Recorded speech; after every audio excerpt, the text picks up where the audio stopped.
नमस्कार. प्रेमिलाच रेसिपीमध्ये तुमचं सर्वांचं खूप खूप खूप स्वागत. सर्वप्रथम माझ्याकडून आणि माझ्या सर्व परिवाराकडून तुम्हा सर्वांना नवरात्री उत्सवाच्या मंगलमयी शुभेच्छा. तर आज आपल्याला नवरात्रीच्या उपवासासाठी मस्त असे मेंदू वडे आणि सोबतच चटणी सुद्धा तयार करायची. तर हे मेंदू वडे खायला खूप छान लागतात आणि कमी साहित्यामध्ये आणि कमी वेळामध्ये तयार होतात. तर हे मेंदू वडे करण्यासाठी काय काय साहित्य लागणार आहे आणि ते कसे तयार करायचे हे बघण्यासाठी लगेचच किचन मध्ये जावे. त्याआधी जे कोणी माझ्या रेसिपीज नव्याने बघत आहेत त्यांनी माझ्या चॅनेलला जरूर सबस्क्राईब सुद्धा करायचं आहे आणि कमेंट करायला अजिबात विसरायचं नाही. तर आता वेळ न घालवता आपण आपल्या रेसिपीला लगेचच सुरुवात करूया. आपल्याला उपवासासाठी मस्त असे मेंदू वडे आणि सोबतच चटणी सुद्धा तयार करायची. तर आधी आपण साहित्य काय काय घेतलंय ते बघूया. इथे मी 1 कप वरईचं पीठ घेतलंय. सारख्याच कपाने 1 कप साबुदाण्याचं पीठ घेतलंय. वरई आणि साबुदाणे हलकसं भाजून घेऊन नंतर मी मिक्सरवरती हे असं बारीक पीठ करून घेतलेलं आहे. इथे मी अर्धा कप डेसिकेटेड कोकोनट घेतलंय. आपल्याला चटणी करण्यासाठी लागणार आहे. तर तुम्ही इकडे ओलं खोबरं पण वापरू शकता किंवा सुकं खोबरं अर्धा तास पाण्यामध्ये ठेवून साल काढून ते खिसून वापरू शकता. इथे मी 4-5 मिरच्या तुकडे करून घेतलेले आहेत आणि थोडंसं आलं घेतलेलं आहे. 1 वाटी भरून शेंगदाणे भाजून घेतले. इथे 3 मिरच्या आणि थोडंसं आलं हे वाटून घेतलेलं आहे. इथे कोथिंबीर वाटी भरून मी स्वच्छ धुवून चिरून घेतलेले. इथे 4 चमचे दही घेतलंय. 2 चमचे भाजून शेंगदाण्याचं कूट केलेलं घेतलंय. इथे अर्धा चमचा जिरे घेतले, चवीनुसार मीठ आणि 1 बटाटा उकडून साल काढून घेतलेला आहे. आता आपण वड्यांचं पीठ भिजवूया. पहिल्यांदा आपण उकडून साल काढलेला बटाटा खिसून घेऊया. तुम्ही अशी खिसणी वापरली तरी चालेल किंवा मग आलं खिसण्याची खिसणी असते छोटी ती सुद्धा वापरली तरी पण चालेल. आता आपण बटाटा खिसून घेऊ आधी.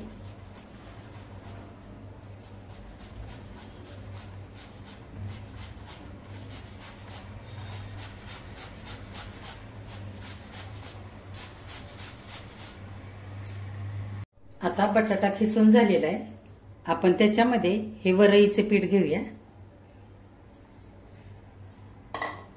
आणि साबुदाण्याचं पीठ सुद्धा घेऊया. हे बघा ह्या पद्धतीने दोन्ही पण पीठ झालेली आहेत. हलकीशी रवाळ आहे मिक्सरच्या भांड्यामध्ये वाटून घेतल्यामुळे.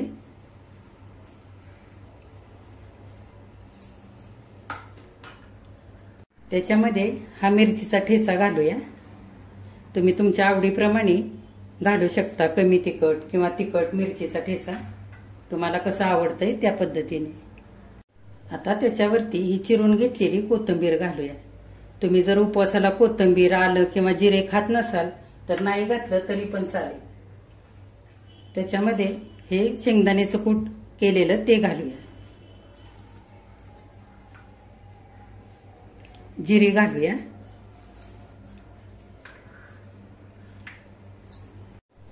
आता 2 चमचे दही घालूया.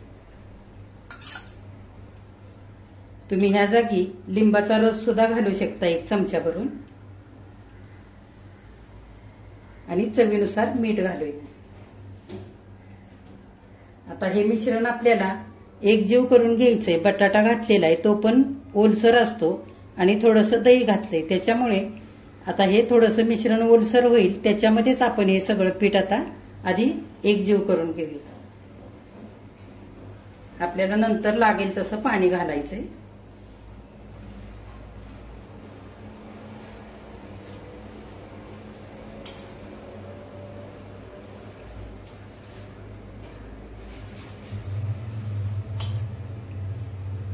हे बघा दही आणि बटाट्याच्या ओलाव्यामध्ये असं पीठ मळून झालेलं आहे. एकजीव केलंय.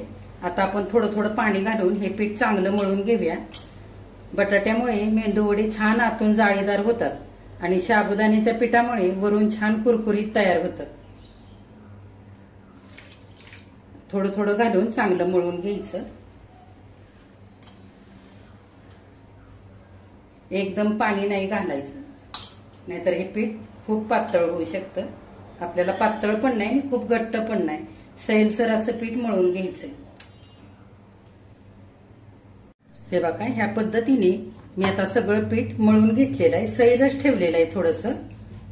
आता हे आपल्याला 20 ते 25 मिनिटं असंच पीठ मुरण्यासाठी झाकून ठेवायचंय.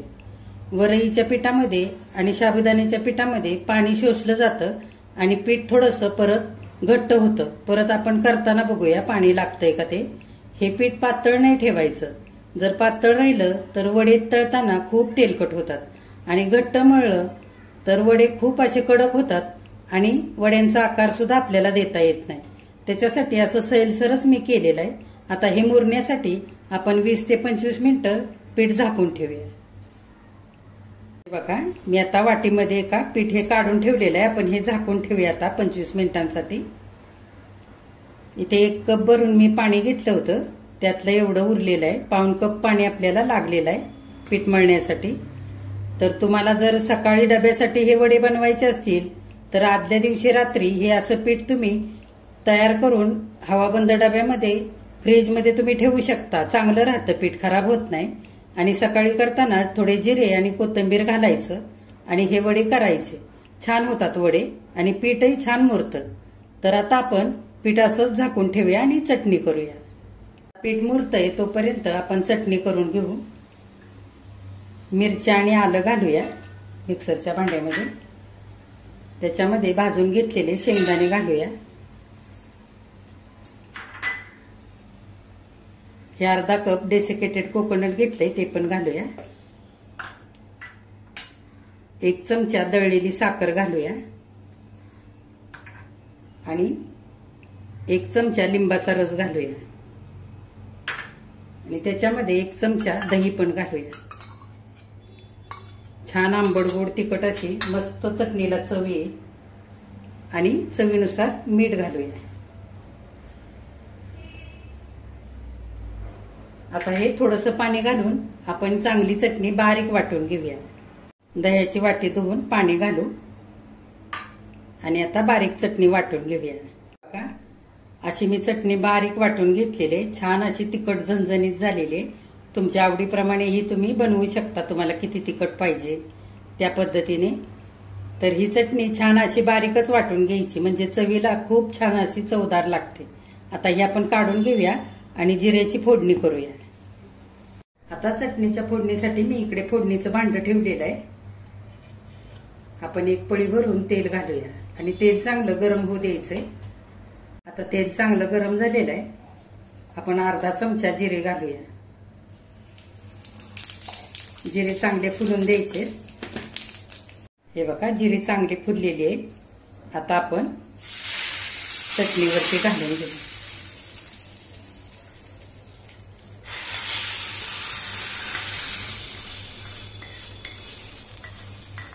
चटणी चांगली मिक्स करून घ्यायची. आता आपली चटणी तयार झालेली. आता आपण मेंदू वडे करायला घेऊया. आता 25 मिनिटं झालेली आहेत. बघा पीठ छान मुरलेलं आहे. आता आपण वडे करूया. वडे करण्यासाठी मी हाताला लावण्यासाठी इकडे वाटीमध्ये पाणी घेतलेलं आहे. पाणी घ्यायचं हाताला थोडंसं म्हणजे वड्याचं पीठ हाताला चिकटत नाही. आणि तुम्हाला आता किती मोठा वडा करायचा आहे, छोटा करायचा आहे त्या पद्धतीने वड्याचं पीठ घ्यायचं.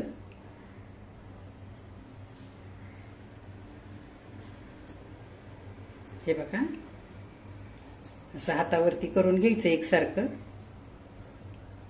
असं थोडंसं चपटं करून पाण्याच्या बोटाने असं एक होल करून घ्यायचं. हे बघा ह्या पद्धतीने.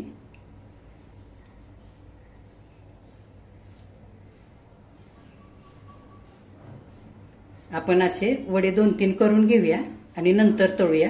मी तेल सुद्धा ठेवलेलं आहे तापण्यासाठी.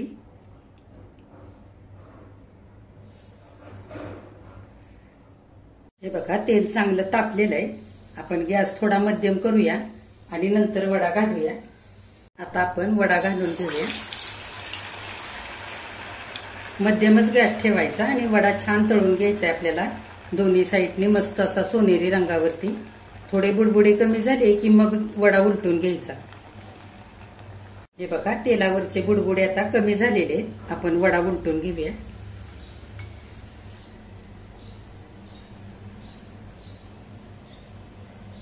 खूप पण बारीक गॅसवरती वडे तळायचे नाहीत, नाही तर खूप वेळ लागतो वडे तळायला आणि वडे सगळे तेलकट होतात। हे बघा, वडा छान दोन्ही साईडनी एकसारखा तळलेला आहे। आता काढून घेऊया।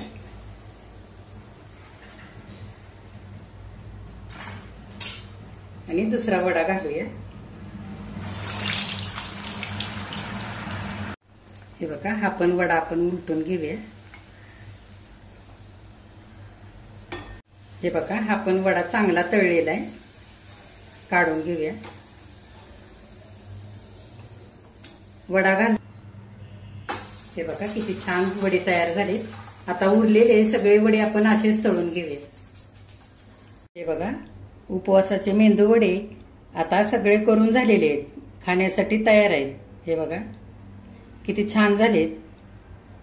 तर आपण हे मेंदू वडे करताना 1 वाटी वरईचं पीठ आणि 1 वाटी साबुदाण्याचं पीठ घेतलं, त्याच्यामध्ये असे छोटे छोटे मेंदू वडे 13 तयार झालेले। हे बघा, मी तुम्हाला दाखवते, मस्त कुरकुरीत झालेले आहेत। वरून मी एक तोडून दाखवते।